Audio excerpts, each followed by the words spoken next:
намери с един дясен апъркът Митко своя съперник, а което той не очакваше, тъй като той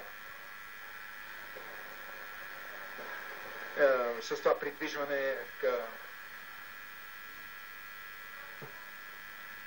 надясно, т.е. да бяга от силната му страна, му е много неудобно да удра, но Митко Щилянов е един от боксерите, изключително надарен със специална гъвкавост. Виждате, че той е в състояние да ударя от всяко положение, както напред, така и назад, както от движение наляво или надясно.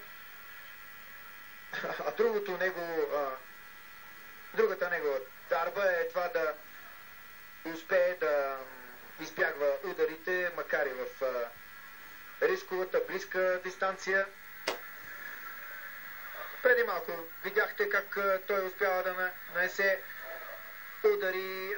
Просто една богата двигателна култура по отношение на бокса има Митко Щилянов. Той не случайно е започнал на 8 годишна възраст да е надянал ръкавиците и това личи от начина, по който се боксира, с много богат технически репертуар.